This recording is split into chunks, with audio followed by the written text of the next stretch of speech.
Are we on? We're live, everybody. Hey, everybody. Welcome to the Music City Writers Room. I'm Scott Barrier. My host, John Jameson, over there. And Jericho. Yes, I remembered her name this time. Woohoo. A couple weeks ago, I blanked. I don't know why. We only write together all the time. It's very strange. And so... Oh, gosh, Mike. Oh. Yep. All right, thank you. Technical difficulties. Like, where did the noise come from? Yeah. Caller, turn down your radio, please. That's what just happened. Speaking of which, this is Troy Castellano, everybody. How you doing? Hey, man, I'm good. Don't watch the delay. Yeah, dude, don't get sucked into this thing. I just want to make sure it's working. I'm going to close that for now. I'll keep looking down there. So, and then we have Craig Lackey as well. Hello, folks. Visiting with us tonight. So, and co-writers of mine, friends of mine, and great to have you on the show. So I really appreciate that. Thanks for the invite. Absolutely. So what? Before I get into talking to you guys, John Jameson had a big moment tonight. What happened? I played Freak Show. I played around at the local for the first time. That's a great show. Great show debut. Woo-hoo. Yeah. Did it with Scott and Jericho and J4, and it was really fun. It was fun. It was a good round. Yes. Yeah. But I was going to say, because John's, how long have you been in Nashville now? You've been 3 years. 3 years. 3 years, yeah. But only been writing country music for about 6 months. So, There you go. yep.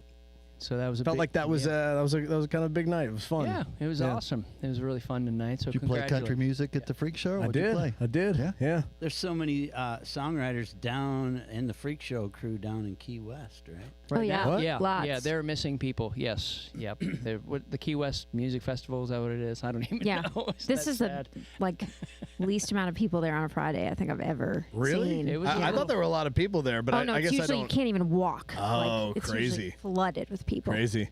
Still good. It was a great audience, though. Oh, yeah. Usually they're really loud, and they're networking, which is fine, which is what you do in Nashville. Yeah. But tonight they were actually listening. Yeah. They applauded. Yeah. Yeah. I got quite a Weird. few applause. I noticed. Yeah. It's the best feeling in the world. Yeah. It ain't is. it? Ain't it? Hey, for our listening audience out there, how do you get that gig? What do you do? Oh, I don't know. But I guess you just get I get invited Yeah. to stuff. Is it how I make That's stuff how we happen? got I in. guess. Like I don't really know the key. So you I don't have know a the key. you have a podcast, and then you. Maybe that's the key to it all. You Heck- host a podcast and then you get invited. To If that's what it takes. Yeah, Yeah, heck yeah. Well, I was invited into it as well. That's how I started playing at the local. I wasn't trying to really even get a writer's round. I mean, I thought it would be cool. So, but I never approached Terry Jo Box. It's her writer's nights on Friday and Wednesdays. It's called the Freak Show at the local here in Nashville, Tennessee. And so I never really approached her. Of course, I've been here quite a while. I'm not going to say how long. It's been a while. And so I've been doing writer's nights for a long time, it feels like now. And so I don't go out to try to find writer's nights like I used to. Did you all have that itch when you first got here? Like you just had to play the writer's nights. That's going to make my career. They're going to hear me. I'm going to be famous next week. You're going to Honestly, get discovered. my first 3 months here, I was like just wanted to be a fly on the wall. Let's go see what I'm up against. Let's see. Yeah, there you go. Let's see what the bar is, high and low. And I just wanted to. The Commodore was one of the first places Yep. that I Oh, played. yeah. That's good. And yeah, for me it was just like, okay, I just had to get a little used to my surroundings and see what this was all about. Because I brought songs that I didn't write here in Nashville that I didn't really have a lot of education on. But that was my first experience, was fly on the wall. Let's see what's up going around here in town. And then How long was it before you actually played out? it was probably 3 months, like I Okay. said. That's not bad. Maybe a little less, but right around there. Okay. Until I that's got the balls to go, hey, can I play a song? cool. Well, I came here to be a touring musician. Really? Not a full-time songwriter. Oh. And so I didn't know where to go. I came here not knowing a soul. Other people I've been coming here 5 years off and on until I felt like I was ready. I was like, I just jumped in. I didn't know anybody. Did you want to get into a Nashville band, like a Yes. touring Yes. signed act, Mhm. and be a part of that? Yeah, I was looking to go that route because that's my background, Right is on. playing with bands all year Yeah, long. we That's what meet I you do. have similar background. Yeah. And so I played, I was, multi-instrumentalist. I wanted to make myself useful. So But when I got here, I didn't know what to do. So That's a head start right there, knowing more than just one instrument. it's kind of cool. It's good to have. It's good for skill sets. Yeah. It's good for doing stuff and things. Yep. And kind of keeps you around. People keep you around.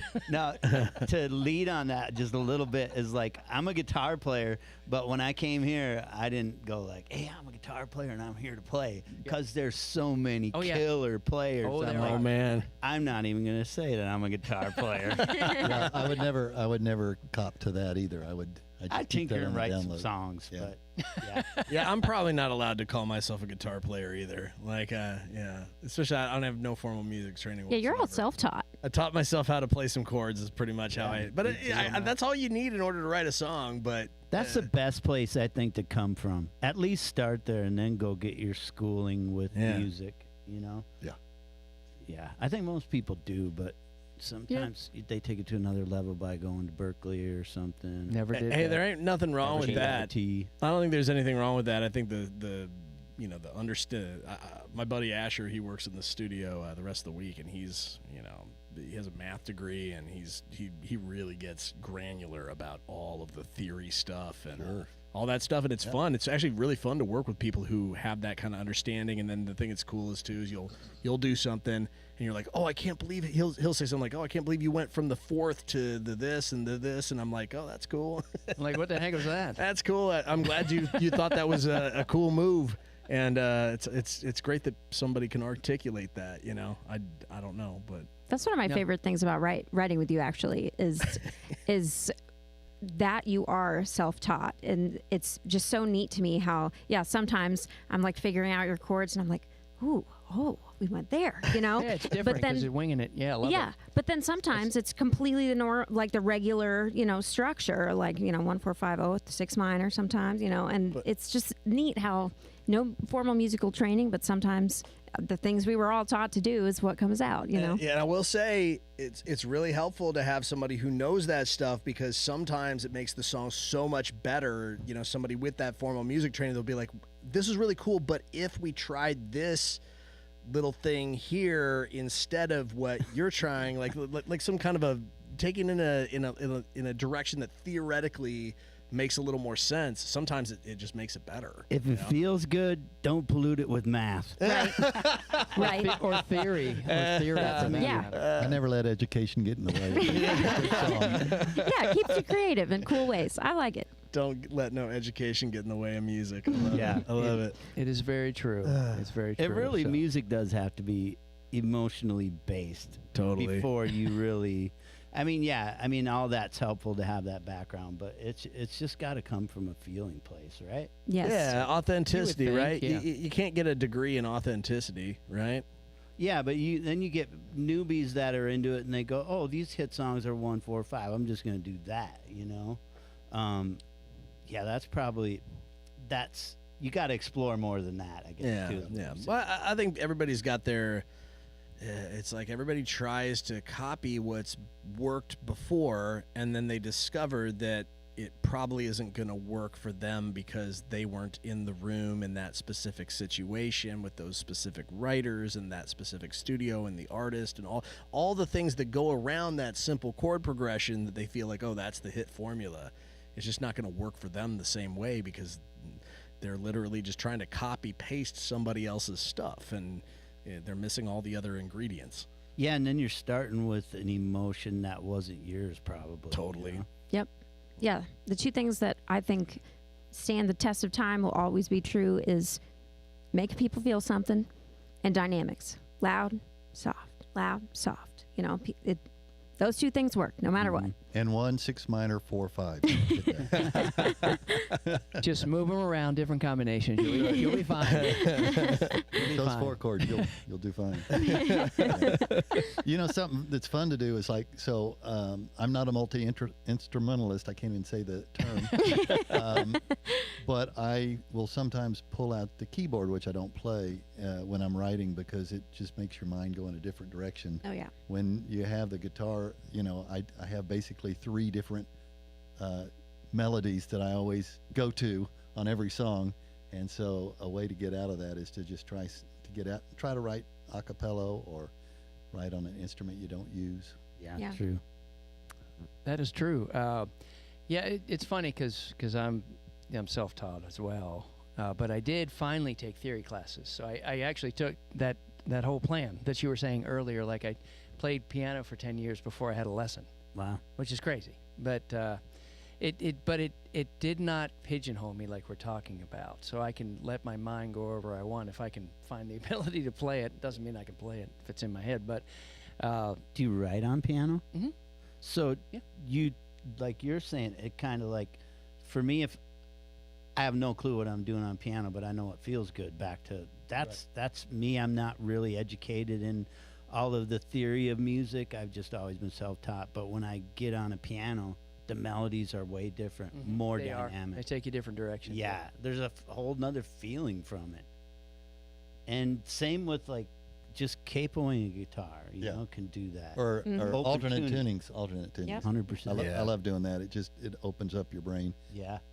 And the thing about a guitar is it's kind of a rhythm instrument, whereas a piano is more of a melodic instrument. So if you're trying to do something groovy and rhythmic, a guitar is great because sometimes you just can't get that feel with a piano because a guitar is kind of a drum with strings on it. It really yeah. is. Yeah. Definitely it impressive. is. Great way to Yeah. put it. I love that. That describes. I mean, I feel like I play it more as a drum kit than I do like as an instrument half the time. I mean, you can mute the strings and just like get some groove going and then come up with a melody and then figure the chords out later. Mm-hmm. Can't do that on a piano. No, That's true. not so much.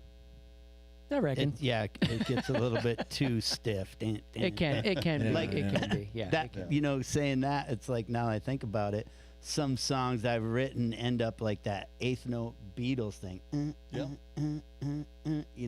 It's easy to fall into that. yeah. And you can't bend a key. And don't you guys think That would probably be an expensive repair if you tried. Try to bend it. Come on. Oh, it may have a pitch wheel these days, though. That's true. Yeah. If you have a digital keyboard, you can. Yeah. A regular piano, I tried it, didn't work. Yeah, but I think Just kidding. when you write on guitar and if you're writing tempo, I mean, what a great instrument to be able to keep that rhythm going, Yeah. There's so many aspects to music. When you say things like, I've been only writing country for 6 months. The truth is you've been writing music for a long time. It is true. It is music is music. I'm getting a little tired of the genre. It is what it is. Country, everything, but it all comes from the same space. That emotion that started with somebody wanting to sing and play guitar. From the blues back to even mandolins and the English Celtic music. It's like, it's so great how music has evolved, and it did branch out, but then it comes back and mixes those branches, and then you got some. I was listening to Keith Urban on a podcast on the way down here, and he was talking about he come from rock too and country, listening at home, but he's blending it here, and people weren't getting it, and now it's kind of what the sound is. So 20 years later, the Nashville sound is a mix of rock and country, right? Got a little hip hop thrown in there by a couple people. Yep. I mean, country music, Keith Urban changed it. We were talking the other day about he did. what he did with second verses. Yes. I mean, And he said they weren't getting it. They weren't getting it around here, for him until Yeah. Struggled. He somebody like struggled. you in 2002 came out, and they thought, we're not sure if this really fits country, and now we don't know what country would look like without it. Yeah. Yeah. Back to that full circle, it just is all music, man. I got to, and not to bring this up, but got to play with Tommy Lee, and I got to hang out at his studio, and I found out he was well-rounded, and I'm kind of the same thing. I like everything from Sinatra to Metallica, That's cool. I've had so many. I've always felt that people ask me what's your favorite kind of music, and it's the worst question to me. Because I'm like, I've had phases. I had a Metallica phase. I had like a UB40 phase. I had like listening to Thelonious Top Monk. 40, yeah. Yeah, all that 70s stuff. soft Like, rock it's- rubbed off on me pretty hard. yeah, it's like we all have like phases, Rockin' right? Man. Yeah, there's so much good music. Yeah. Yeah, and My- Sorry. Summer breeze makes me feel fine. Like all that stuff reached good. into me. Good oh, music. it's so good. What radio station would that be on today? Would that be a country song? Because that I was not a bet- country yeah. song back then. That would be I on the bet you country it would be radio. more Americana country, like What the I- Eagles were a cross of that Yeah, too. yeah, yeah. What I love about Yeah. country music is, or the genre, if you really can call it a genre, is that it encompasses so much from blues to gospel to country, R&B. R&B to soul. You know, it's the largest genre in terms of what can fit into it. What the radio will play and what it'll fit. Yeah. The other stations get other genres get very specific. The country's kind of broad. It's everybody's gotten broad. welcome. Yeah, it's sort of, we're edging toward Americana. Yeah. Yeah. Because that encompasses a ton. Yeah. A ton of stuff. Blues way on one side and roots rock on the other, folk somewhere in the middle, bluegrass. Yeah. It's crazy, all the different styles within there. But This is why I said I hate the pigeonholing of genres, man. It's Yeah. just like, I know it is, and we got to organize and sort things in life to keep them managed, but People but to- need labels. I but don't know it's- why, to but me, people it's need just- labels. it's just music. When someone says, you know, what's your favorite song or your top 10, there's going to be a mix of all of it in there for Yeah. me. Yeah. and again, we have a lot. We got Shabuzi now, Yeah. whatever that is. Yeah. Yeah. What is that? What kind of country is that? I think Trap pop- country. Pop trap country. Trap country. Yeah, it's got a little pop, R&B. Yeah. Got a lot Okay, of different stuff in Oh, there. yeah. I don't know. interesting. Hard to quantify sometimes. Again, it's just something that felt good. From time to Yeah, time, I'll right. be on It the. did. It resonates. It's a fun song. You can't help yourself. From time to time, I'll be on the bluegrass station and I'll hear like a Pink Floyd song done in the style in of bluegrass. bluegrass. Oh yeah, I And love that it's stuff. so much fun. The Austin Lounge Lizards is a old band that Is that what they do? They- They cover these songs? they would do this. They do AC/DC songs and You guys remember Dred Zeppelin, don't Oh you? yeah, I do. That was awesome. Yeah. Talk about genre blending. Wow. Yeah, that was. Oh yeah, and there was the With Elvis singer. yeah, and then there was wasn't there a string quartet that did all the Metallica stuff? yeah. What was that? Oh, yeah. Apocalyptica or something like that? Was that Yeah. the name of the? I think that's what it was Just called. killer arrangements. Apocalyptica. Yeah. Yeah. Now we did have a band for a while, and that played at the Station Inn, I think it's called, which that's usually bluegrass, right? Yeah. Is that still bluegrass mostly? Traditional country. Yeah. Okay, yeah. Yeah. And so they were called Hayseed Dixie, Oh yeah.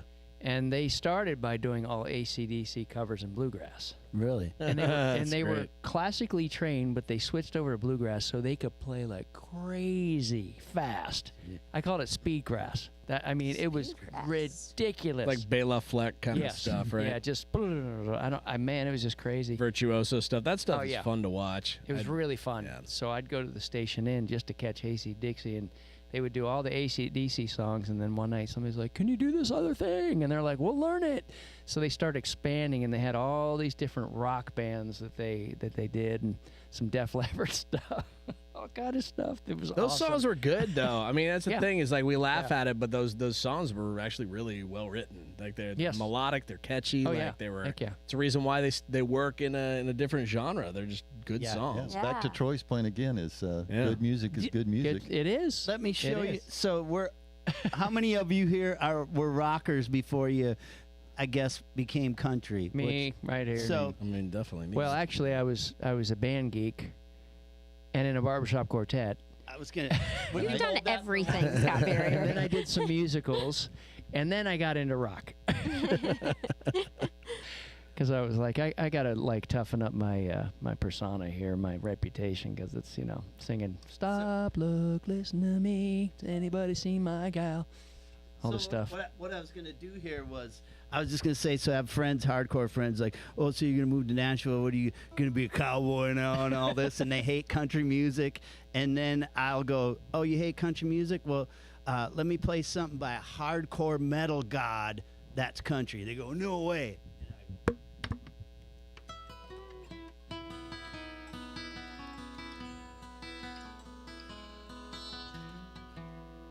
Yeah. Mama, I'm coming home. Ozzy. yeah. Ozzy. That's a good point. Yeah, that totally is. They go, oh, that don't count. What about Wanted Dead or Alive? Yeah, One Dead or Alive. Yeah, that's one. that's Western. Yeah, that's another example. Another Yeah. example I'll use. Or, gosh, you guys know this too. Sweet Home Leonard Skinner and all that. Truly country, really at its core. Yeah. Yeah. What's that Rolling Stone song? Just waiting for a friend. It's totally country song. Really? Yeah. Never thought about that. Do I know that one? I might be using the wrong name of the song. No, it's what it is. That's what it is. Yeah, it's a good song. I just never thought about that. Oh yeah. Interesting. To me, it's Very interesting. country. Yeah, it's really amazing how it evolves. What will it be? I joked about AI in the break room there, and I'm like, how is that going to influence things now? Yeah, we talk about it quite I know a lot. we influence it now. We literally influence what it's creating. But once it's created so much of its own, and if any of it becomes popular, I'm talking about AI music, then where does that go? Remains to be seen. It's the Wild West, bro. I don't know. I don't know what's coming up next. I mean, will it ever be able to create on its own? No, it's just. I don't think so. I right? think it's It always learns gonna. from us. It's just derivative. Yeah. Honestly, Like, I feel like there's always gonna be a human element that is gonna be. It's gonna escape the capabilities of AI, even if it can get really close to emulating something that feels real. I feel like it's the same difference as like we can see a hologram of something and it can look very real, but it's still a hologram. Like it's not the real thing. Like I think that it's gonna maybe it happens in 100 years. I don't know. Maybe there'll be a time, we don't know. We could all have our minds blown, but we've all seen these AI generated videos where like it's cool, but you can tell still within it's like 2 100%. seconds it's Yeah. fake, It's and that off. there's a soul that's missing. Yeah, like, it's off. Yeah, it's off. I use it right now for short little reels, like little teasers. Yeah. Like one of the songs I just put out is called Think and Drive, so I prompted to say, make a video of a red truck that looks like mine driving down a dark highway, and it does it. Yeah. There are artifacts, there are weird things. Yeah. But here's another, this is a rabbit hole mind thing of mine, but it's like, we're getting given that, but just like the government and Google, like having the ability to see a pinhead on the tip boot of your shoe, they don't give us that. And I think AI is way more advanced than what we're being given. Probably. Oh, yeah. I mean, it's just like it's like, I don't want to put a tinfoil hat on or anything like that, but it's like it's like for a fact that the Defense Department has like much more advanced weaponry than we're all than we're all aware of, and it's because they don't want it's secrets and all that stuff. They want to keep stuff top secret. It's probably the same thing with AI. You're right. They probably have much more sophisticated algorithms. They're just meting it out and probably milking the cash flow.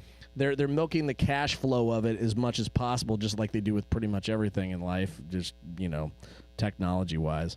Yeah, and they're getting feedback. What are people using it for? Yeah. How will this affect humanity? I think we're all in a big beta test with that stuff right now. Yeah. I'm always very polite when I'm using AI. I'll be like, please give me a list of places I should take my wife for our anniversary. So when they There's a joke that goes around on the internet right now that's like, when I hope that I'm polite enough to the AI so that when they all Take are in over. Take control, over. you'll get a little bit better preferential treatment. I'm totally in that camp. I'm totally. I argue Do you say with thank that you? shit right now. Like ChatGPT. I do it too. I argue with that. Like You I'll do? go like, Wow. here's the simple example. I use it more of a search engine now than I do Google. Yes, because and it gi- Google's totally worthless now. It's like It's gives me worthless. more direct Yeah. results of what I'm looking for Jeff, specifically. that wasn't me that said that. Just so you know. AI, if you're listening. My bad. Come for me. Don't come for him. One of the things I did, like an argument with it, is like, okay, fetch me links. I need tutorials for this device or whatever. Yeah. And it gave me like 4 links, and they were legit links. But when you went to the video, it said this video is not available. I'm like, why can't you read that this is not available? Well, it ended up like, it's answering me. My knowledge only goes so deep, and I can only get, like, it doesn't have access to certain parts of apps, of course.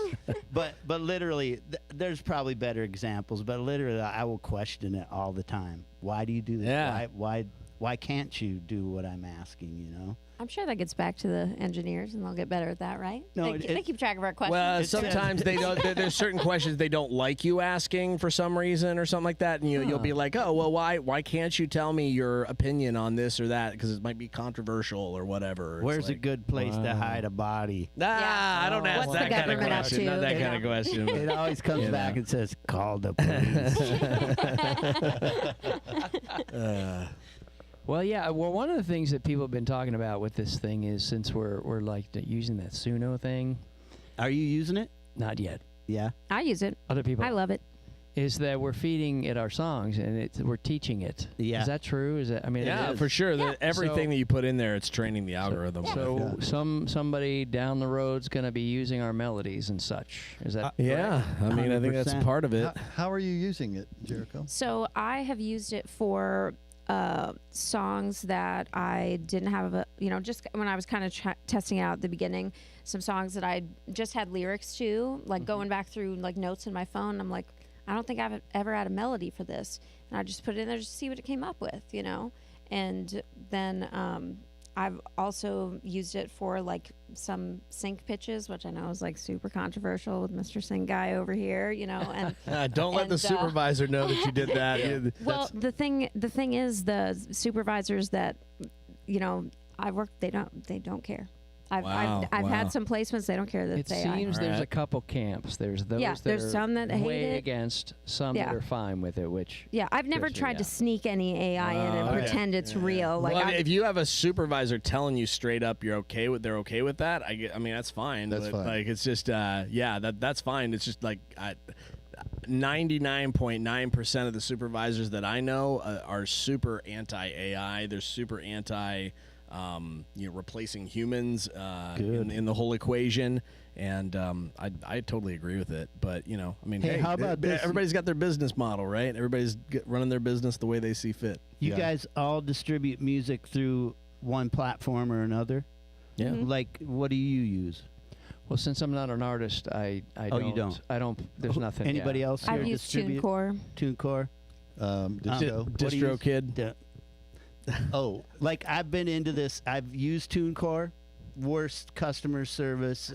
Now, that was in the early 2000s. I'm not going to get in a rant about the brand. Here's what. Who do you use? I use Lander. okay. Lander. Lander Lander. has Okay. the best user agreement, which Okay. isn't Huh. tentacles into my business. Yeah, I've never read a user agreement in my life. DistroKid is one. Like, they bug me all the time to get my splits from some artist who's put a co-write up. Oh, and, right. And they Yeah, want 'cause me you to gotta join. pay. Yeah, and legally you don't have to join to get your royalties. Oh, you know? okay. You shouldn't have to. And they keep pushing that, so Wow. that bugs me. But that's what I didn't want to get into the. Okay. No. We're that's all fine. good with soapboxes here. The Yeah, way that so- DistroKid works, yeah, it's like it's definitely. the thing I like about DistroKid is it's really easy to do the splits. Even though if you don't have a DistroKid account, you do have to pay for a distro account to get paid, or at least they may present it that way, right? That is correct. Yeah. You have to be a member. I mean, are you Yeah, getting paid to get without being a member? From them through, I believe. I hope I am. I should say. I don't know 100% because some of these songs are new. One was with Grace. Okay. Okay. But what I wanted to get into is like now there's a module in your release process that says, would you check this box if you want us to somehow use the ability to use AI, use your song as an example, like we're talking about, or have people remix your songs. But as soon as you check that box and you let that you don't get the royalties from the remix. What? Oh, that's really messed up. You yeah. don't. Wait. Do So not- they give you, they offer it, but they don't disclose that you won't get paid anything for it. And I'm That feels like that's a lawsuit waiting to happen. It there. is. Mm. It is. Yeah. Like I'm kind of paraphrasing and putting it like just the surface is check AI if you'll let us use your track for things. And they'll pay you a percentage, but it ends Oh, up yeah. being like they'll get 90, you get 10. The same rip off that Yeah. everybody else is.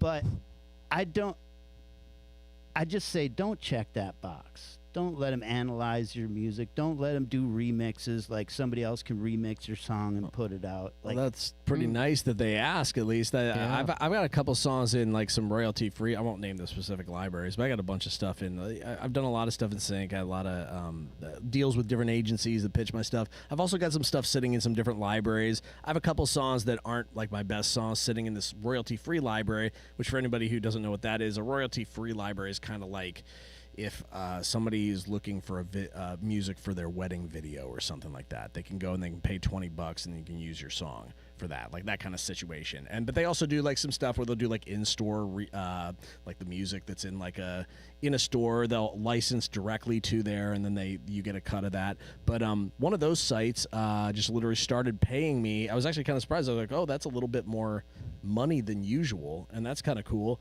And then I saw what it was. It was like they paid me to use my songs to train their algorithm, to train their AI algorithm. that's part of that. And I'm like, oh, that's. Yeah. I mean, I also don't. I don't really care with that because they have shitty songs of mine. They don't have good songs of mine. So go for So it. you're Train your helping us to- algorithm. Train your algorithm with my shitty songs. And then we'll be replaced a little less quickly. I was going to say you're throwing them off the trail. I love it. Keep doing that. In fact, that's what everybody maybe should that's do. the We should way just to be. That's why all my AI songs have shitty melodies. Now I realize your melodies. Yeah, you can blame it on me. Yeah, blame it on me, man. You said you got paid a little bit more because of that? I got I mean, paid, if they're paying I mean, for it. here's the like, thing. I didn't care too because it wasn't like nothing. It was like for two of my songs, they paid me like I don't know, it was like $400 or something Wow. like that. That's not incredible. nothing. Not nothing. So I mean, I was like, if it was less, if they paid me like $2, I probably would have like written them and complained. But it was enough money that I was like, okay, That's actually very good in the That's whole. actually not too bad for like a handful of songs that you were training your AI with. But Oh, what we usually don't make is Do you have any music Songwriters. in Scorekeeper's catalogs? I've never heard of them. but- Scorekeeper, they're in Burbank. Oh, okay, cool, Scorekeeper's cool, cool. music. Hmm. It's like I have a lot of tracks in there that ended up on all kinds of reality. That's TV great. I mean, shows, there's stuff. so many good there's so many libraries out there. So it's a Yeah. library that fed into like the whole reality TV Yeah, like stuff. I mean, well, then I also licensed 13 tracks to MTV back in the late wow. 2000s, and that That's stuff great. ended up in Jersey Shore, Mom's Moving In, 16 and Pregnant, Nitro Circus, Oh man, Down South, Party Down South, Jeez. or whatever. Yeah. like- Dang. yeah. I mean, and they Nice. weren't big, high-paying ones. They were just the bumpers and the Whatever, cues, but you know? you'll get like Yeah, you'll it's probably better still than getting some money nothing. from Oh, that. yeah. You know, you Yeah. probably still get money because there's replays of that, and that's the thing Yeah. that people don't understand about the long-term assets you might hold Yeah, in and the all- library is you correct. get some cool placements. Your stuff is going to continue to air, and you might not get very much per quarter, but like if you have 1,000 songs that are getting use, That's the It truth adds of it. up. You need like Yeah. 5,000 little songs working for you That's to the make goal. a That's the livelihood goal. out of it. So the business that I run, I coach about sync, and we did my company 2 Indie. We went out to NAMM this last January, and we hosted a panel. We've done it 2 years in a row. It's been really fun. This year we decided we'd do something a little bit different. We usually work with just agencies that rep the master side of things. We thought we would bring in, because we never really did a deep dive on like music production libraries, like what you're talking about there. Yeah. And so we brought in 3 really heavy hitters, somebody from APM, somebody from Megatrax. We brought in a couple people that were really, it's literally how they make their living is almost strictly through these. Was it Jingle Punks one of them for a bit? Jingle Punks is certainly like one of the big ones as well. We didn't bring anybody in from them, but it was interesting. One of the questions that somebody in the audience asked, which I think is a really valid question, because we're up there talking to 3 guys who have like, they're making a really good living off of these kinds of placements that just seem to keep happening because they have a large number of songs that are in the libraries. They're getting pitched. They're getting used. Plus, and- they air in America, and then it ends up in UK Oh, yeah. and South America and Australia. I mean, like 5 to 10 years later. It spreads all over the place, and does. and It then really but the does. thing is like, well, how do I even get started? It's like, and a couple people be like, I think there was somebody who asked, it's like, hey, I got one, but I think I got like $10 from it or something like that. How many songs do you need in order to actually make a living doing this? A And it was million. A lot. well, what they said, it was interesting. It was interesting to me. The kind of the consensus answer was you need somewhere between 250 and 300 songs that are getting uses. And if you get, Makes but sense. if you get to that point, that's where you start to make money that you could actually live off of. Like depending, obviously it all depends on like your The living use, the situation, your length, standard the of time it living, airs. all of that stuff. It all varies, but like, you know, you can realize some pretty serious money but you do have to start feeding the system. You do need to start learning how that all kinda- works. And It's really kind of like where we're at with streaming.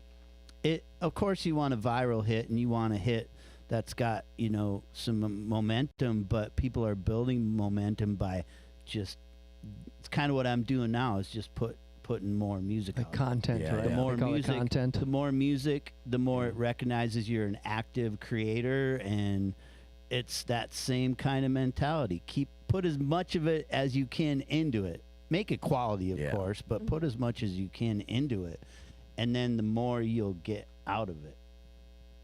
I hope so. It just Hope takes. it's good Yeah, return. you just need a If you get something million back. songs and about 800 years of life to get there. well, I guess the one thing that's nice about this, provided that we aren't just all replaced by computers in like 5 years, I don't think that's going to happen. But like the thing that people don't realize too, as a songwriter, if you can stick it out, if you can find a way to be viable, here's the thing: these are generational assets that you can pass along. That is correct. Which is pretty freaking amazing. There aren't too many lines of work. Like you're a plumber for your whole life. You can't exactly. I mean, you could pass that wisdom. You could teach somebody you're an electrician. I mean, I had a friend as a kid who was his dad was an electrician. He taught his son how to be an electrician, and so his son was an electrician. You can pass a skill along, but this is like passing along like assets. This is like passing along something that like theoretically like Knowledge base. somebody could live off of what you're creating right now. Like your kids could go to school or pay for a house or whatever based off of something that you're week in, week out. You're getting into these rights. You're getting them across the finish line, getting them over there and to the artists or the sync stuff or whatever it is. Yeah, well, yes. That's I know that's my goal is to try to get a bunch out there. That's what I learned early on. Actually, it's funny because John and I had talked about that. I knew John before he knew me because I was like sneaking into his seminars. I was paying my little bit of money. And Oh yeah. And I was the guy, like, you know how you say when you got to town and you were like hiding in the back? Yeah. That's what I did. I never put my camera on. And I stayed on mute because I was just like, I'm just going to be the fly on the wall, like you talked about. Yeah. And I'd sit in these seminars, and that was the topic that kept coming up. All yeah. these seminars, like you gotta, they called it a pipeline. Some of them, they're like, you gotta have a pipeline of music. It's got to keep going. You got to just keep creating. And I was like, I can barely pay for 2 demos, but you know, I'm gonna keep working at it. And so, but that's what you're talking about is like showing up and just keeping consistent. Just being consistent is the only way I was able to build anything. To get any kind of momentum and to get any kind of success. But like you're talking about, it's tough to like when you're first starting out, and especially like you move to town. You're like it's especially for any like the new songwriters that are here in town. It's like Nashville's not the cheapest place to live. It's like Not anymore. How do you scrape the 2 nickels together to pay the producer and all that stuff? And it's tough, like you said. So you got to get a little creative. You got to build some partnerships. You got to use AI in the meantime, I guess, to get some cheap demos together, and depending on what you're trying to do, you know. Yeah. But I think that the people that there is if you have some fight, you got some spirit, you got some talent. I think there's something out there for you. You know, I think ultimately for me, I just have to say, like for me in the music industry, I have to do music. I have to. It's not a choice. Like I'm going to do music, so I might as well get paid for it. Like, might as well find That's the ways that I goal. can get paid for it. And the challenge is it's always changing now with this digital world. Yeah. Like, I mean, we all know it as a songwriter. I've heard that, you know, in the 90s you could sustain a livelihood, or even into the 2000s you could sustain a livelihood with a B-side or just a cut on a record, and you were literally living off of your songwriting. Yeah, you used to get something like 9 cents for every CD or album sold, and back in the Garth Brooks days, you know, you get on a 2 million seller, that's $180,000. In Walmart, in Target. Wow. Yeah. You know, now you can have I had a co-write with a friend, and he was very lucky, and he has a song, or had a song that has streamed over 180 million streams. And so I'm thinking, well, this guy's going to at least have some money coming in for this. And he, we were supposed to write, and he called and said, I got to go into work. They called me into work. I can't write today. Yeah. And I'm like, it's a reality. You still have a day job, and you're streaming, 180 million. That's nuts, man. That's nothing. The streaming. That's pays point. so It's little. like What does that- 0.04% per stream. Yeah. Is what it comes down It's to. horrible. It's Yeah. the math is really bad on horrible. it, but it's not. It isn't nothing, but it's not enough. It really isn't enough. It's not a pay your house off kind of a paycheck. no. it it's not. undervalues If they like would- all of us. If they Well, would just great. do this, build the platform, have your platform like Amazon Music, Apple Music, Spotify, but pay everybody equally and evenly, 1 penny per stream. Yeah. We each get our. If it was my song stream, I get that penny, and then Yeah. the platforms just still make money by advertisement. They can keep all that money. There's a way to do it where we can actually make a living. But Yeah, the problem is, one of the problems is that the way that they set it up, you have like this pool of money. The way it works is Spotify has this pool of money that they're going to pay out the artists with from all the streams that come in. And what happens here is that because, like, say, Beyonce or whoever else, like, has the lion's share of all the streams, they get basically the lion's share of the entire cut. Versus the way that, I don't know if Deezer still does it this way, but I really like this model where Deezer used to, I don't know if they still do this, but they would calculate who is each listener actually listening to. So, for example, if you're a super fan of Jericho, for example, you're a super fan of Jericho, all you listen to is Jericho's music, you pay $9.95 or whatever it is to listen to music for a month, she will get all of the money that is allocated for that. And imagine how that Wow. would change the whole music industry. That would be great. It would be a massive change to the music industry. People would actually get, independent artists would actually get paid for the support of their diehard fans. Like, it would make a massive difference, but they don't want to do it because the reason why is because it's no different nowadays than it was like back in the 80s when there was payola at the record labels. Now it's just payola at Spotify, and the record labels are going to fight tooth and nail to make sure that it just kind of stays the same. Amazing. The labels and the streaming companies' job is not to make songwriters money; it's to make themselves money. That Yep. is correct. Yep. Right. That's they're it. Doing a very good job at what their job Oh yeah, is. Oh, yeah. The game changed, but Yeah. they made sure that their interests were Oh yeah. protected. They definitely clawed it back. All the progress we made for decades to try to make a Well, living at this thing. yeah. They stole. I mean, I would argue that the whatever temporary progress or freedom we felt by just stealing all the music, going on Napster or whatever it was, and all that like just free music, is just totally destroyed the music industry in a way. It stole our livelihoods. Yeah. Have you It really guys did. seen that Netflix special or series? It's like 4 episodes called The Playlist. No. No. Oh, you got to go. It's like 4 years old now, but it's about Spotify. Oh. And I can't talk factually because I don't remember all the details, but basically, and kind of what you said is like, you're talking about black box money. Were you talking about that? The money that isn't allocated to anybody, they don't know where to send it. Oh, I don't know. I wasn't talking about that, but that's an interesting topic. So that's a whole nother thing. All these streaming royalty payout companies have black box money. They don't know where it goes. Wow. And eventually, at some point, it gets distributed to the majors. Yeah, they'll just get So that makes sense. They'll just And then we'll it's like- take it. It's like, in my opinion, I'm Yeah. like, hey, that's probably the people who aren't managing their registrations very well. Exactly. The labels are managing their registrations well. You're probably getting all you really should be receiving. Yeah. So why should you get all this unknown money? And Yeah. it gets into the I know That's we're so shady. It's so shady. we're in Music City, and Yeah. it's so hard, and I honestly don't give a shit anymore. But it's like people sit and boycott. You probably see me bitch about this too, but I recommend everybody, all the songwriters, the ones that are are working hard to make something happen for a livelihood. Go watch the playlist.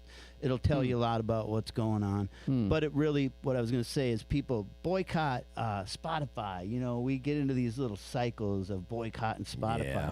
Nobody ever says go boycott Sony, BMG, Warner. They are the major shareholders, by the way. That is correct. And they all get paid more. So go boycott them. That is correct. It's That is crazy. correct. That's They own- nuts. they That's own nuts, everything. man. That's nuts. Yeah. How do you boycott a label? Yeah, you What- just stop what do listening you- to their what do you- artists or what do something, you- or How What do do you you- do that? You just, well, what as do you a- not buy yeah. from them? As an Yeah. artist, you don't go chase them to have them help you make your money. You go do it on your own, like Drew Baldridge. Let's start Yeah. doing that. Yeah, the DIY Let's is do the way that. to go. Yeah. And Yeah. that's why things are changing with the labels too. Is like they are figuring out, oh, people are going to be able to do this like Drew without our help, and they're going to lose power. This is they're all afraid my of that. opinion, by I the way. mean, here's the thing too with this is like most of the time a label isn't going to touch anybody unless they've already got something going on. That is correct anyways. in this day and So, age. Yep. Like you've got to already kind of pop off and have Yeah. like a following, be making money. Then why do you need them? Exactly, you don't. But maybe there's Because you want there's to go some from advantages. $100,000 a year to $1 million. Yeah. Yeah. Yeah. You need they're the conduit to get bigger exposure. Well, and, That's and the- as we that's the previously reality. discussed, they have the connections with the streaming Yeah. platforms Stuff and, we and don't all that. have, Like yeah. basically monopoly on all that. So, Distribution. yeah, They've yeah. got the They've distribution a system stranglehold set on all up. that. So if you want to really skyrocket, it's probably a good choice for some people. But Well, I mean, like Cody Johnson. He's a great example. Yeah. He held out for a long time. He wanted to do it on his terms. So he went out there and built the fan base, became semi-famous on his own. I already was following him when he was still in Texas. So he held the stick when they were. They kept Negotiating. They kept showing up. He kept telling them, no, not till I'm ready and I can call some shots. So once he built up a huge fan base all over the world and was making six figures on his own, he and his team, without anybody's help, and becoming rich with his music out of Texas, he realized he had hit the ceiling. He could go no higher to become a household name. He needed a major label to do that. But by the time, it was like 15 years, at least 15 years he held him off. And by the time that he finally said yes, he was able to negotiate at least part of the deal that he wanted. Yeah. So he's got a lot of control over his artistry, part of like some control in the distribution. So it's pretty amazing. So you're saying he topped out no matter what they threw at it, whatever they put out there, he couldn't get over this threshold. It seemed to be the case. Yeah, I don't know the exact details, but it seemed. But he wanted to become as well known as George Strait. I wonder, like, what Sturgill Simpson or Aaron Watson would say about that, Well, because probably, Aaron Watson's yeah. had the Yeah, #1 country albums 10 times in a row without any label. yeah. I don't know. I guess And I each bet to you their own. him or Sturgill could give a shit less about their power, because what more do they need? Well, maybe that's it for them. He apparently Cody wanted more. He wanted to be at the level of those guys. I guess I they feel were like tough I'm to- sitting here bitching about the business Well. that I'm in, but it does. We're in that position, I think, where it's best for the artist to build it, own it, get investors. A lot Yeah. of labels are just banks right now, anyway. Yeah, and With that- teams yeah. of content creators, really. Yeah. I don't know. This is again. If you're watching, this is just my opinion. we like opinions. Yeah. I mean, honestly, what's the point of hosting a podcast if you're just gonna get these sterile, takes? Yeah. I don't know. I like hot takes. I've just seen it happen. Like, there's so many facets to it all, but like, here's something I experienced too. Is like, there's so much talent that came to this town, and about labels. There's so much talent that comes to this town. They sacrifice their lives.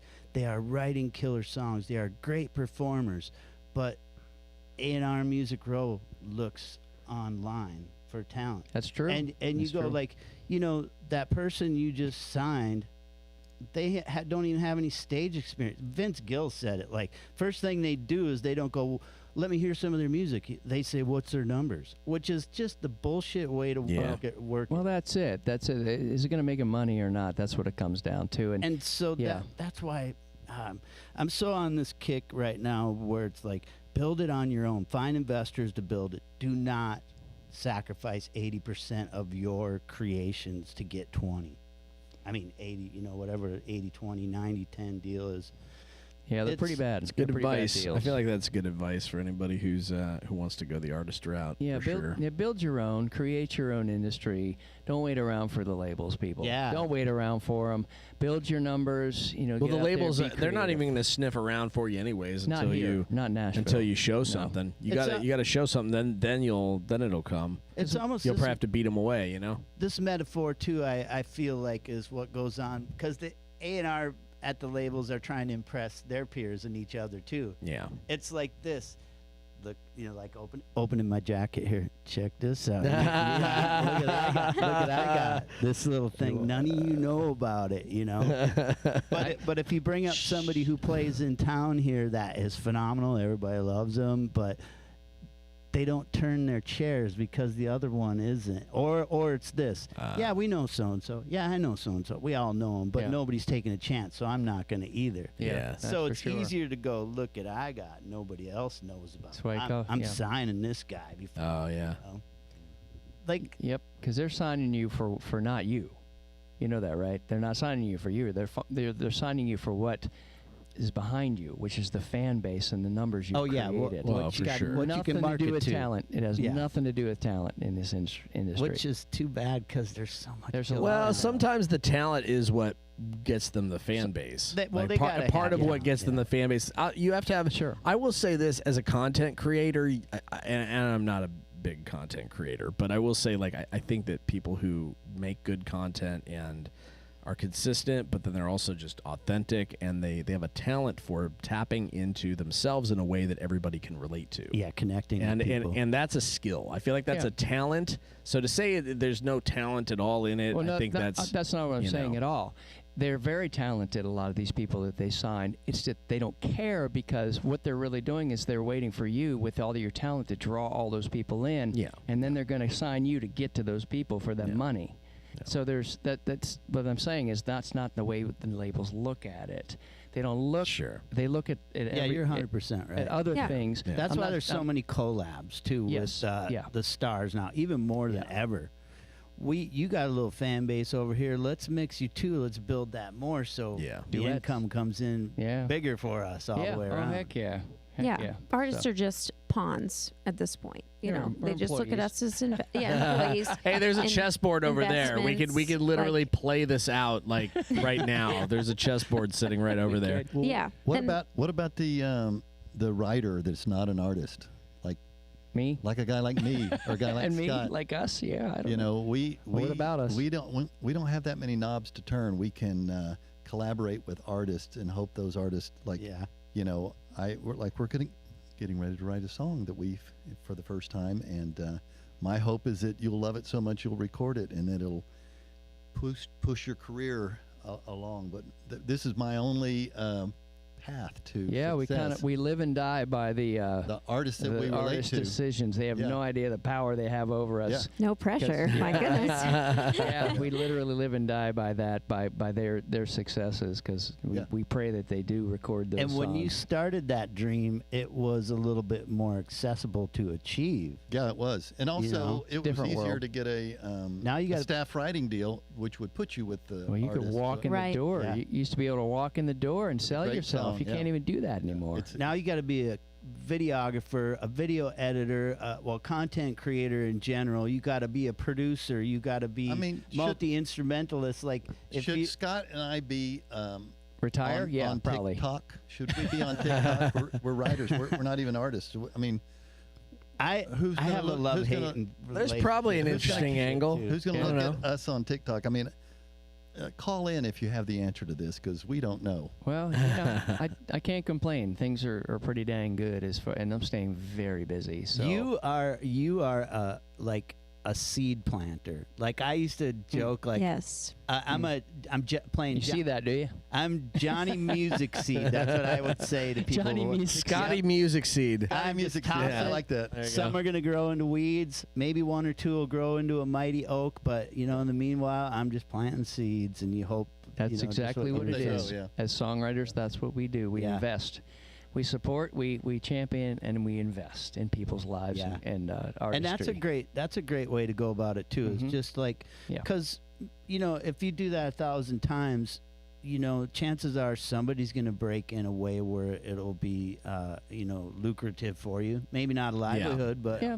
I mean, the success that I've had with working with artists is all just kind of came from, like, we made some cool songs and then they kind of blew up. Yeah, It wasn't a plan of mine, but like I saw some potential there. I'm like, oh, they seem like they got something going on a little bit on Instagram. But when I'm talking about got a little something going on, it's like 30,000 followers or something like that. Nothing crazy, So it's like, but back then when I was first starting to produce and starting to get, I got to a point where I was starting to write some better stuff and just like, oh, I'll take a flyer on that, plant some seeds, right? Mhm. Yeah. And ended up writing like 6 or 7 songs, and then over the course of like the last, like, I don't know, 5 or 6 years, one of the songs over 2 million streams, and it's not nothing. What you get, what you get from DistroKid, it's not nothing, and it's you start to something. make some money Get a little and income. And I think that's that's a cool thing when you can, if you plant enough seeds, some of them gotta grow, some of them got to. I can guarantee that they do get legs. If you just consistently work at it. You've got some number ones in Australia, and where 4 else? of them. Yeah, you got some Ireland and Australia. Yeah, there you primarily. go. There you go. Top 5 in Canada. So it's like little things have happened, and Jericho, she's got some stuff in film and TV herself, and Awesome, and all that. So, Yeah. but it's just the consistent work. It's just showing up. We've talked about that. That's the keep first thing. stepping forward. And just be consistent. You don't have to do a ton, because I do a lot of mentoring. I'm sure I'm not the only one in the room who does that. And I tell younger writers and artists, pick whatever is comfortable for you. So if it's a song a week, it's great. If you do 1 song a week, suddenly that's 52 songs. Yeah, and so it adds it's like, up. That's adds up. that's a bunch of EPs or a couple albums, or enough to have a great playlist of your own stuff out there on the road, if that's what you want to do. For you got it. Just whatever that is for you, just be consistent. That is what is the key that I've learned, whatever that is. And throughout the whole process, failures are lessons. Don't get wrapped up. You got to in take a lot of failure. risk. You do. You got to take some risk. It's pitfalls. You hope you learn. You're not gonna learn a damn thing by just playing it safe. You got to just put yourself out there. There's no way around it. You just gotta. Obviously, we're all risk takers. We move. Yeah, that's why we're everything yeah. The only failure is just not doing it anymore. That's right. Not showing up or not trying. It's when you the quit. only failure. That's right. So, but you had talked about what do the songwriters do? I'm going to aim this at you. You probably know where this is going. Okay. For support for songwriters, that's like a hard thing to find. It's a very hard thing to find, and so. I'm part of a board. Craig got me on board it's called the John Cirillo Songwriting Scholarship. Not to put in a plug, but I just did. And Troy is very involved in this as well. I thought I put on the shirt. Yeah, because he has the black and white one. I have it, and I'm going to put that, and I get in the truck, and I got the Muscle Shoals shirt on. Yeah, but still, it's cool. So one of the things that really intrigued me, and Craig talked to me about joining, was that it's the opportunity to help songwriters who don't know what to do, where to go. They need a leg up. They need support. And so it's nice to know that in at least in Nashville, people are trying to set up things to create that. Because you just literally said it. What do you do if you're just a songwriter? Like, where do you go? How do you find the people? Like, what are the avenues? Because thank God for like NSAI, TSAI. There's other ones that kind of have a little roadmap. Are we almost done? Okay. Yeah. But yeah. So this scholarship is an opportunity that's provided every year for songwriters to get resources, to get support, to get brought into and plugged in to the Nashville writing community. Yeah, it's called the John Cirillo Songwriting Scholarship, and it was inspired by a friend of ours and co-writer of ours who sadly passed away about 3 years ago. Yeah. And but he had the heart of a mentor and a teacher, and he would help people when they came into town. He would connect them. Sometimes he would quietly write a check because somebody couldn't pay for a demo, and he thought that song needed to get out there. He would do all these things, never ask for any accolades. And after he passed, one of our friends, Dan Reifsnyder, had the idea, let's start a scholarship. So we worked really hard for about 3 years. We just finished our first season. We took 10 people and got them in front of publishers, co-writes, recording sessions, and we just selected our next 10 for this upcoming season. Yep. And I would love to tell you who they are, but we're going to make an official announcement, so I'm going to let that Yeah, we'll just let that roll ride. out that way. But yeah, if you're wondering what to do, check out the John Cirillo Songwriting Scholarship. Yeah. Yeah. And so he was generally, like, you started there. He was a good cheerleader. he for, was for a champion. new people Yes. coming to town, and also for me, a therapist. Well, there's that too. We played all those roles. Yeah. Yeah. And songwriting, I guess, is therapy. We're just all breaking down things we're going through. If it works towards the song we're working on. I'm embarrassed how many times I've cried during a co-write, Me too. Man. A lot of feelings that get A lot. mixed up sometimes. but I'm It's not. good. But I'm not ashamed. Just I No. did not. I ain't ashamed either. We have Like, to be the whatever. ones to put it all out there, like we said, and like put the heart on our sleeves and, Yep. and go to the places other people are afraid to go. It's our job to help them get there musically. Definitely on the subject of speaking of music. which. I'd love to let's hear a couple songs. Let's close this thing up with a couple songs. all right. Let's do it. We're going to transition here, but the mics are all going to still stay live. By the way, I feel very bad that we Forgot our buttons. haven't used any of our sound effects No. today. We were just so engrossed in the conversation Yeah. that totally forgot that the buttons were there. Let me get that one out. What was that first one? Rain? Was That that? was claps. Applause. It was either clapping or rainforest. Or bacon frying. Or bacon. Oh yeah, it could have been bacon frying. There we go. Now we're talking. Big party. It's a party. It's a party. All right, so let's get set up for this. I'm gonna go ahead and mute everybody's mics except for Scott's, because Okay. Scott's gonna keep the party going while we. I will keep the party going. You know it. So what we do, everybody, if you've not watched before, is we do a little transition here. Got the guitar ready to go. John sets up the microphone over here. I don't know if you can see it, and so they're gonna play through that one, and so. Oh, just got to. So yeah. Oh wow, you guys already figured it out. We had to get recently down to rock paper scissors between people because no one would decide to go first, and two of them said, "Let's just do rock paper scissors." What was the last? We did one last week, and somebody said something else. Rock paper scissors, and what was the other thing? It's like I don't remember. Really, it's not coming through. Oh, because I had it muted. That's why. There it is. Well, so No, Scott, no. There it is. you can mute now. Or I can mute you. Hang on. I can go away. Okay, yeah, cool. we're All right, ready. here we go. There we go. We'll get you. We should probably get the mic just positioned maybe a little better. Let's see. Do you want me to go like this? Let me move so that I Yeah, can so it just give you a takes little a more minute, of the everybody. spotlight. And then start here, Jericho. Remember to play a little softer than Play soft. Yeah, play Okay. soft. Yeah. Yep. This is a little finger picking thing. So to set this up, I wrote this song with Gracie Calvinesso, and we have a monthly or a weekly therapy session on Mondays, where we write a song. Nice. And nice. she's an artist. She's a pop artist, very talented singer, and we were trying to write a song, and we got into this philosophical discussion. She's very woo-woo, she's spiritual, and sounds very interesting. and I'm very matter of fact, and I was she was like, well, like, you don't even believe in miracles, do you? And I was like, well, sure, I believe in miracles. Like this, right before the pandemic, we sent a rocket to Mars, and in the middle of the pandemic, I was, always like looking for something to entertain myself, and this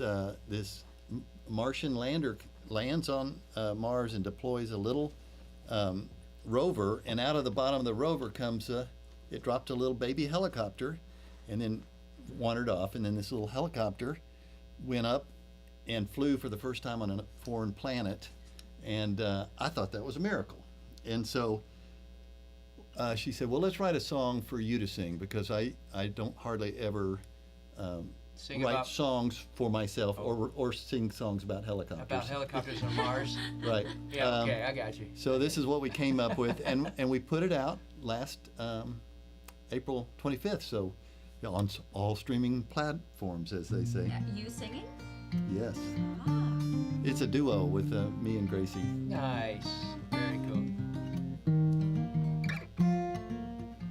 Some live to 99, some die at 25. I can't make sense of it. Life ain't fair, and then it is. Took me a while to find love, too late for kids, but not stepsons. Call me up on Father's Day, another grandkid is on his way. All these wonders that I can't explain make me wonder, is there more? I got questions can't be answered. I know I don't know it all. How'd I find that lucky star I'm living under? It's a wonderful life, and that's the wonder.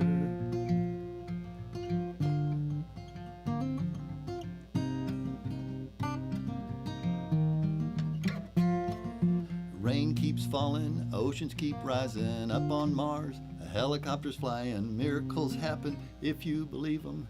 If you don't, you won't see them. Some claim they have the secret, others don't, but they're still seekers. Some love giving their advice. I take mine with a grain of salt and lime. All these wonders that I can't explain make me wonder, is there more?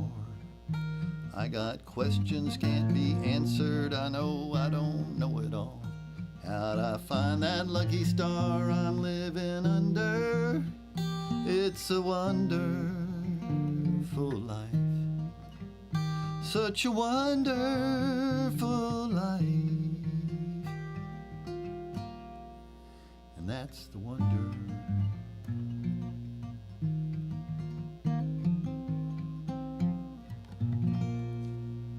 Nice. Thank you, thank you. Songwriting. That gave me chills. Yeah. That was awesome. All right, there we go. I learned recently that's called frisson. Rain on the roof. Frisian? Frisson. That's called Rain on the roof. not frigid, but Frisian. Frisson. Frisian. It gets you chills. Yeah. I had no idea had a technical term. Matt Flowers taught me that. Of course he did. Frisian. Why am I not You gonna surprised by set this one up for us? All right, so this is a song I've been writing a lot on my own. I wanted to just write some subjects that are pretty personal to me. I'm trying to put together an album called Beautiful Blur, and it's about life. So it's a lot of life stories. And this song comes from, I don't know if you're like me, but those long drives when you're alone are where I sort out all the problems that I have. And it takes a lot of miles to get through them all. And, you know, everybody says don't drink and drive. And I thought, well, what? How about think and drive? So this is a song that I put out. It just came out 3 weeks ago. It's been doing pretty well. So, yeah, that's what this is about. It's called Think and Drive.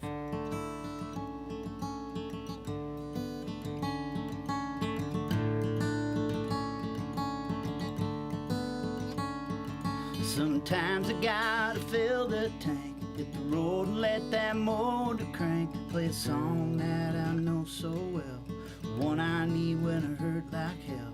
The highway becomes my friend, the miles, yeah, they help me, man, getting over my last heartbreak. Learning from my mistakes, put the past where it belongs in the review, so I can move on. So I think and drive, that's how I let go. One-on-one we got, sitting every, sorry guys, confessing what weighs on me so he knows how to guide this ride with headlights cutting through the night to navigate my life. I think and drive. Mile markers and county lines take the weight right off my mind, and when the gas gauge gets run low, that's when I know it's time to turn a new direction, coming from a new perspective. So I think and drive, that's how I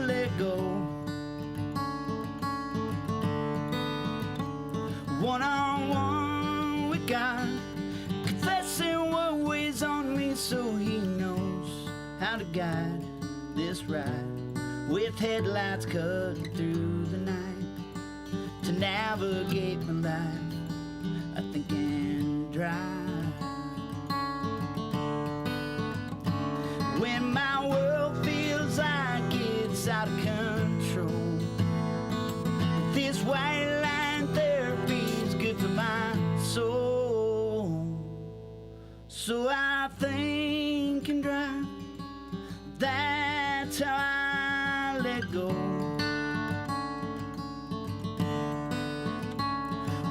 One-on-one with God, confessing what weighs on me, so He knows how to guide this ride with headlights cutting through the night. To navigate my life, I'm driving through the night to give myself right. I think and drive. I think and drive. Sometimes I gotta fill the tank, hit the road and let that motor crank. Yeah! What a Sorry great for a little night. stumble there. I'm That like was thinking, great. don't play so loud. Ah, that Yeah, was that's killer. great. What a great Great. song. Great way way to to end the show. Thank you. What Yeah. a great show. Scott, we want to do a little round around the couch here. We Yeah, got heck Scott yeah. Barrier here. Yes, and Troy Castellano, and also Craig Lackey. Of course, can't forget Jericho. Of course, John Jameson. Can't forget me, and tune in next Friday. We'll be back regularly scheduled time, I think, 8:30. Yes. Thanks for tuning in. We'll see you next Bye, time. y'all. Bye, everybody.